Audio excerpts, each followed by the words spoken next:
As a 3D modeler, there are so many methods and techniques you can apply to achieve your end results.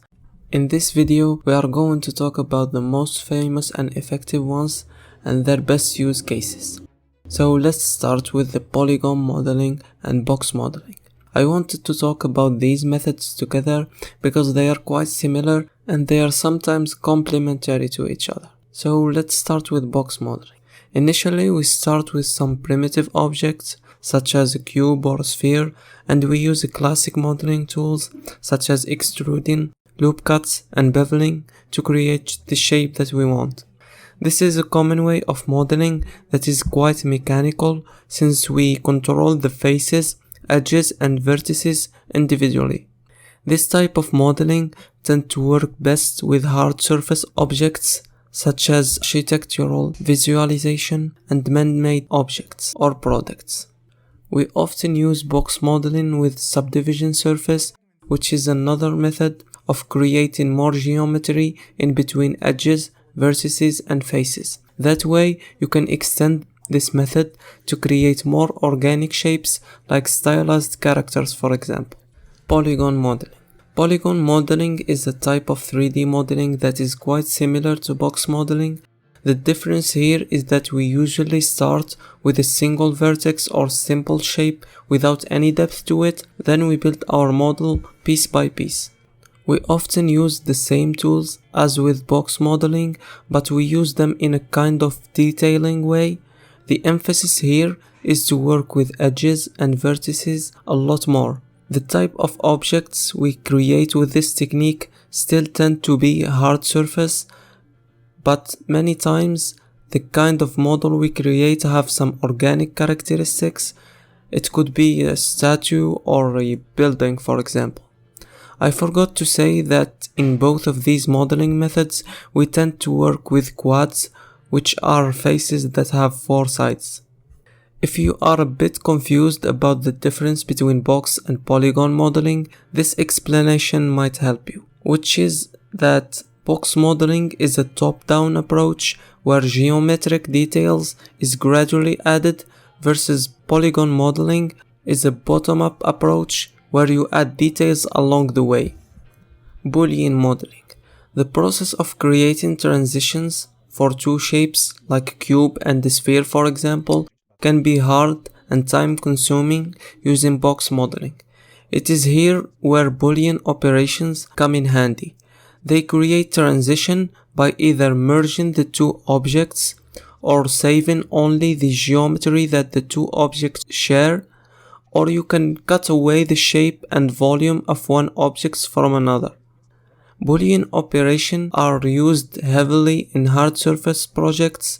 Their main drawback is that they create really bad topology, so working with them in a game character, for example, will require you to do some retopology to it. Procedural modeling. The advantage of this method is that you can change the shape, size, and look of your model just by changing some of the parameters. You can achieve procedural modeling by either creating a tool or using one that is already available. Then you use these tool parameters to create your desired objects. You can also work with this displacement output of a shader node, and we use mathematical formulas to deform the surface to become a complex object or surface. Procedural modeling is the method that has the brightest future in 3D modeling. There are always new and better tools to procedurally make something in 3D. Kit bashing. Kit bashing is very common when creating hard surface objects. It is the combination of a kit of objects to create a more detailed one. This method is very useful for detailing a scene, for example. You can create organic scenes using the kit bash method too. As a side note, keep in mind that the ratio of high frequency detail and low frequency detail is going to decide whether you have a shot that is well composited or not. A good mix and arrangement between the different distribution of detailing is key when it comes to your 3D render. Photogrammetry. Photogrammetry is a complete different way of generating 3D models. With this method, we use a camera and take pictures of an object multiple times from all angles in an even and balanced lighting condition. Then, we put all these images into a program that generates 3D models from those images. It also generates textures, so we don't have to worry about that. There are obvious advantages and disadvantages here. We get real-world data, meaning that whatever we create is going to be close to realism. The downside is the object generated will have millions of polygons probably, which requires the remeshing and retopology of the 3D model. It is also worth mentioning that there is another way that is technically bound to photogrammetry, which is using scanner like a sonar for example to generate 3D maps or 3D objects. Digital 3D sculpting. Sculpting is the manipulation of vertices, faces and edges using brushes. These brushes has an influence area and more organic reshape.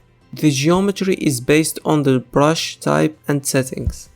Sculpting is heavily used in areas like character design or creature design. There are three main types of sculpting. The first one being sculpting on the mesh directly, but this method requires you to have a dense mesh to have more control of the shape. The second type is called multi-resolution. It is similar to subdivision surface. The difference is that we can store the sculpts between each level of multi-res.